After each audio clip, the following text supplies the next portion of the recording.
Hello, Dom Mariani here, and you are listening to Retrospectives with my friend John Broughton on KC Radio 97.7 FM.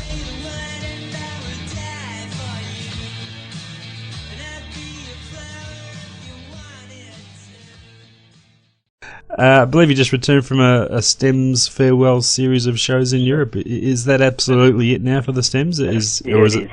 That's still not a never say never situation. Look, it's always tempting. After the tour, it did feel pretty good, I must say. But I'm closing down the account this week, so I'm pretty much going to end that part of it. Yeah. Tell us about your early bands prior to the Stems. Were you charting similar kind of musical territory? Yeah, there was a bit of a 60s thing. I was always into that kind of sound, I suppose. And before the Stems, called the Ghost Darts, which I guess sort of were influenced by the 60s, but also had this kind of 80s thing going on, sort of early 80s, that band. And a couple of the members in that group went on to be in the Bamboos and other bands later on. But yeah, there was those influences were there. But the music scene in Perth when you were starting out in those very early days, was it a thriving scene? It was. There was quite a few venues, and there were some good bands around. There was a big cover scene here at the time, and like the bands that were doing their own thing were playing mainly smaller places, more inner city places. But there were a few bands around, and obviously things have changed a fair bit since then, but people tended to go out to pubs and see bands play. That's still the case now, but it was sort of a little different. The early work of the Stems drew comparisons to that 60s garage band sound. How important was that musical movement to you growing up? Growing up, I didn't really know that much about it.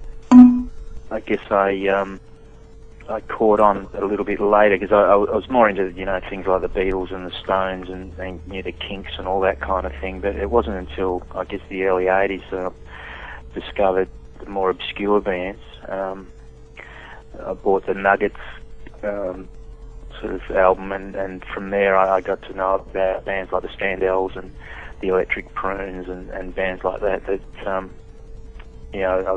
I really was quite into, quite got into, and I guess from that I started looking for all these albums and these other bands that I'd never heard of, and I started to get into that whole garage rock thing.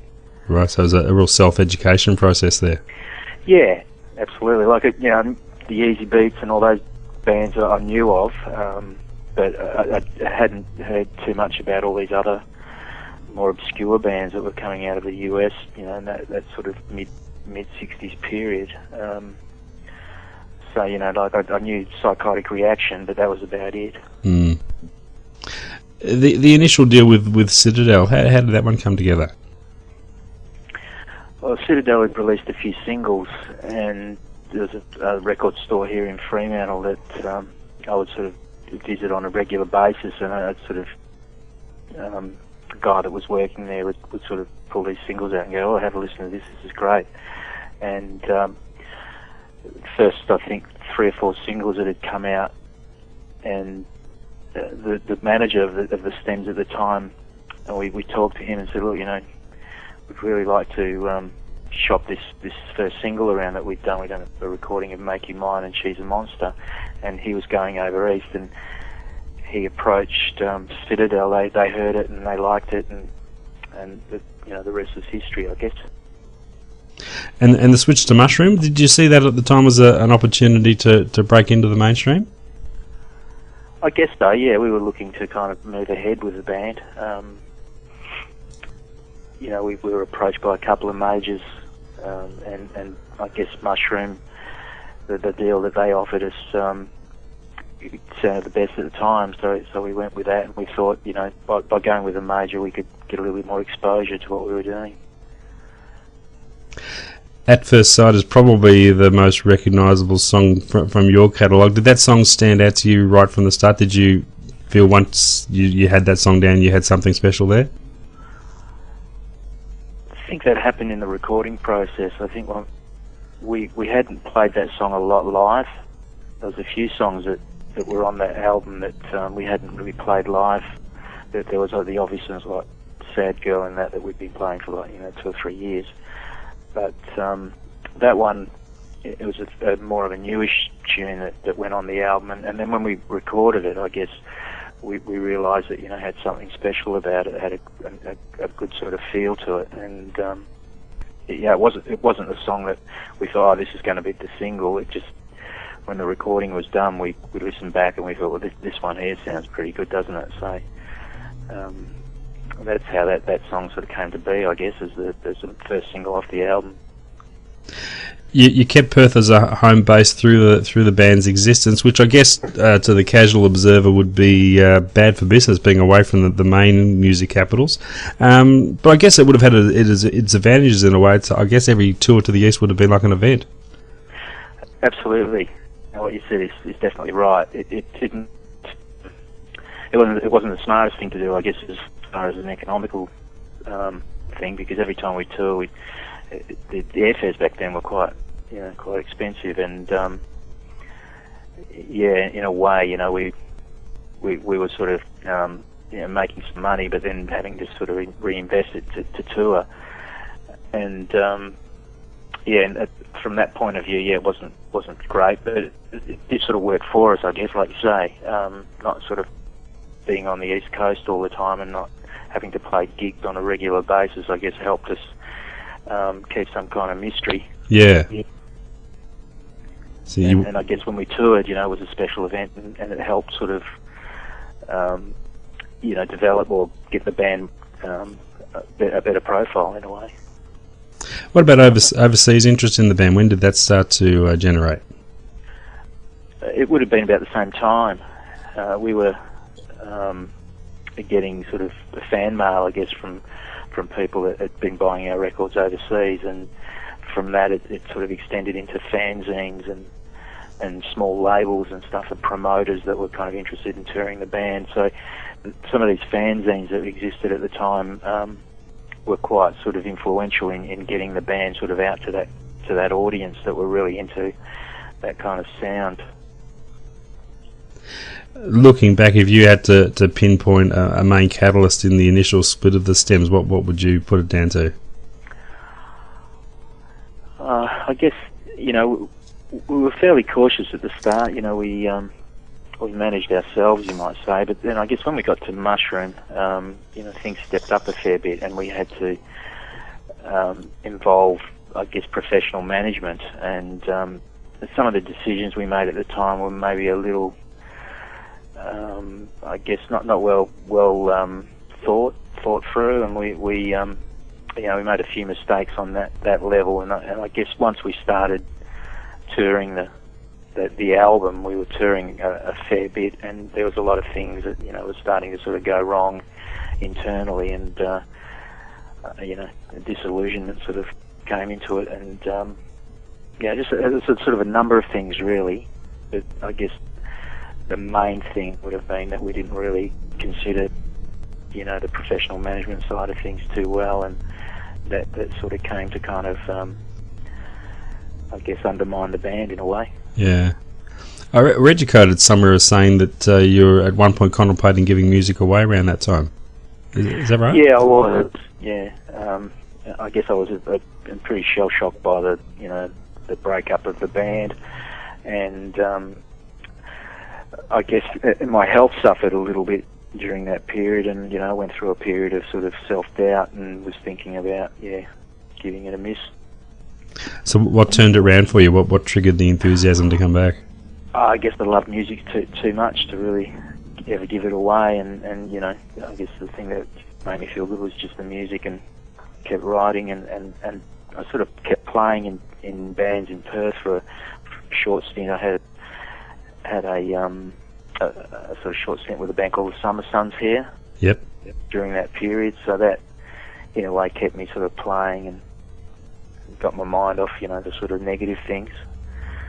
And from there, it kind of developed into I got another band going, and that was sort of centered around the Someloves recording, I guess. And that band here was called Orange. And then, it took a few years to sort of get out of the Mushroom deal after the Someloves thing. So I kept myself busy by playing local shows and doing demos and stuff until that was sort of that deal was finished, and then I could sort of move on to DM3, I guess. And the Someloves were actually happening before the end of the Stems, weren't they? Yeah. The way that came about was Daryl Mather, who was in a band called the Lime Spiders. He came to Perth and he saw the Stems play, and we struck up a relationship or a friendship. And then when we went over east, we sort of kept in touch, and we shared a house together, he, I, and Gary Chambers, for about 4 months while we were in Sydney. And during that period, we recorded a couple of songs, which became the Someloves' first release. And then, I guess towards the end of the Stems, we were going into the studio to do a second single, which became Know You Now. And at the time that the Stems sort of were breaking up, that single was being recorded. And when the Stems broke up, I guess we kind of went into the studio and finished that off, and then we kind of took that on as another project, you might say. Did you find yourself torn between the two bands at any point? No, not at all. No. Is there anything perhaps you were trying to achieve or get out of it personally with the Someloves that wasn't quite happening for you in the Stems? Well, it was just a different project, I guess. I've always been into kind of playing and sort of recording with other people, so it was just another angle, I guess. It's more sort of straight ahead guitar pop rather than the '60s influences. But it's just sort of reflected, I guess, some of the things that I was listening to, and my tastes are quite broad, so the Stems were definitely of a certain style. I guess the Someloves is something a little bit different. It's a much-loved album, that Someloves album, and a lot of people look back on it fondly. And I think Mushroom threw a fair budget at you too, didn't they? Yeah, it was a reasonable budget, and we got to go to the US to record and do it with Mitch Easter. So yeah, it was a good period. How did you find Mitch to work with? Oh, really good. He's a hell of a nice guy and a great, sort of musician as well. Heaps of talent there, and it was just great to work with a guy like that. He's pretty easygoing, I guess, and where he actually lives and has his studio is a nice part of the US. So it was a really good thing, good experience. Is it a regret looking back that you didn't tour to capitalise on that record? Yeah, look, I think there was a lot of potential there in that band. But once again, we sort of got dragged down by just different points of view, and I just thought that doing some touring and would just kind of keep the whole thing kind of going for me anyway. But it just made it difficult. Daryl didn't want to tour, and it just we started to sort of, I guess, take out, hold our positions on what we thought the band should be doing, and in the end, I just decided I didn't want to do it anymore. And going on to DM3, how do you look back on that outfit now, and where does it sit for you in relation to all your other projects? Well, it's quite a prolific period for me. I guess what I did like about that band is that it went on from what the Someloves was doing. I guess with a little bit more muscle behind it, a bit more guitar orientated, more powerful guitar playing, and that's how I always saw the Someloves going. Is that it was stronger melodies, and just sort of crunchy guitars, and I was quite happy with the way that sort of came about, and we got to tour a fair bit overseas, and we didn't really do much here, unfortunately. But I guess the kind of situation I was in anyway, really didn't sort of lend itself to be touring all the time. And we got to do 3 albums. I thought the second album was probably the best album. The third one suffers from a little bit of patchiness, but and the first one I thought was a good start. And reuniting the Stems in recent years, is that something that was always in the back of your mind that one day it could happen? No, it wasn't. It was one of those things that I guess for quite a while after the Stems, it would I definitely didn't want to revisit that band, and I still had sort of I guess negative feelings about the whole thing. And it wasn't until I guess I got back from a tour of Europe when went over with DM3 that I was approached that I guess I'd sort of stopped feeling sort of negative about the whole thing, and I thought, well, yeah, maybe we'll see what happens. Well, let's have a jam, and if it's all feels good, we'll do a reunion, and that's how that eventuated. I'd been approached a few times over that sort of 10-year period, and I wasn't interested at all. But I guess at that time when I came back from that tour, it was 96, I think it was, the end of 96, that I guess I'd sort of lightened up a little bit about the whole thing, and I said, yeah, why not? I'll give it a go, and that was good. It was a great couple of gigs. We only did the 2 gigs here in Perth, and it was it was a really good feeling. There was a lot of support for it, which I guess went well for us sort of doing things possibly in the future after that. We didn't realise that the band was still I guess had a good following, and there was a lot of people that were glad to see us, I guess. And from there we had a few years off again, and then we came back in 2003, and from 2003 we decided to kind of get into it a little bit more, do a bit more touring, and we ended up recording an album as well. So we always thought that tour in 2003 would be it, but it just kept going. It just kept sort of getting people offering us gigs, and we thought, well, we're all enjoying this. It's why not keep it going for a little while and see what happens. So older and wiser, how did touring in this decade compare to being on the road in the 80s?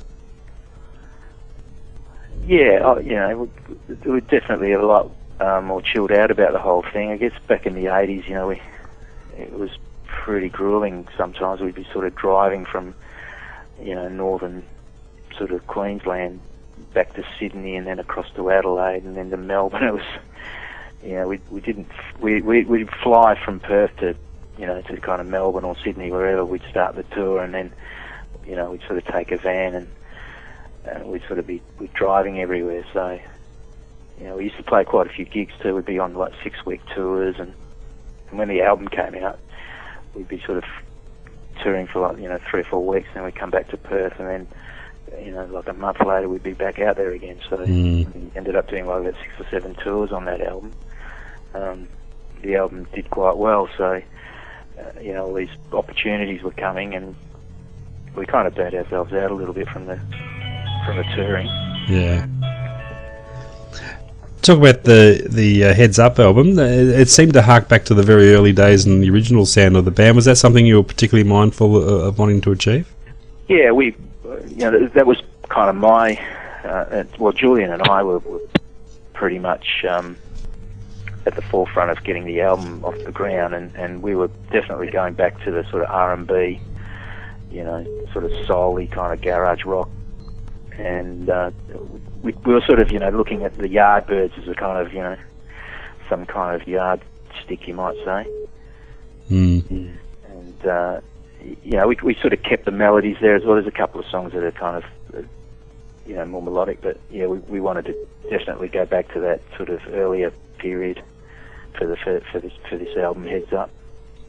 And no doubt that the album you did with Mushroom, the At First Sight album, is a great record and still holds up today. But do you sometimes wish you hadn't strayed away from that initial sound towards a more polished sound on that record? Yeah, look, it's hard to kind of... You can look back on it now and go, yeah, we could have done it a little, I guess, less polished, but it's just the way it turned out. That's the way that the producer kind of came up with the sound. We weren't that experienced in the studio at the time, and we were just going with it. Basically saying, this sounds good. Yeah, let's go with it. And I think a lot of records were sounding the same around that time. Using similar technologies in the studio, so it does sound 80s, I guess, to kind of describe the sound. But I do remember recording some things, and it was definitely pretty rocking in the studio, and we were thinking, yeah, this sounds pretty good, but and then when it came to the mixing, it was definitely polished up, and I guess it's just of the time, and I think the songs sort of stood up for themselves in a way. Yes, absolutely. And now that the stems have been put to bed forever, as you say, what's in your books now? What are the upcoming plans? I have a solo album actually that's been recorded, and it's just been sitting there, and it's about to be released on Liberation. It's like one of those Liberation Blue series albums. Oh, one of those stripped down affairs. Yeah. Oh, so wonderful. There's a cross-section of stuff on there from, the stems to DM3 and Someloves, and the solo album I did a while ago. So, yeah, it's something, I finished, would have been, late last year, around about September, so it's just been sitting there waiting to be released. Tremendous. And a new band in the works? I do play with a couple of bands here. There's one band called the DomNicks, which I have that plays local shows, and we're going to be heading to Melbourne, Sydney at the end of August, and that's with Nick Shepherd, who was in the Clash for a while. Right. And we released, I guess, a mini album last September, and we're sort of working on a new one now. So that's band I'm playing with, another band called Datura, which I've got together with Greg Hitchcock, who was in the UMI for a while, and from the Bamboos in the old days, and that's kind of more of a sort of 60s sort of influenced blues band, I suppose. Lovely.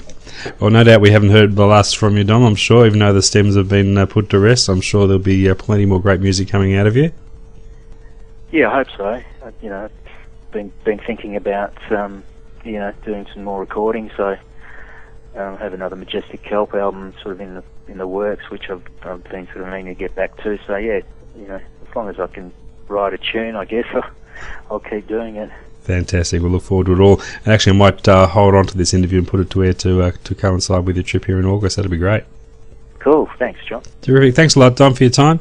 No worries, John. And we'll look forward to seeing you over here in August. Thanks, mate. All the best. See ya. Cheers.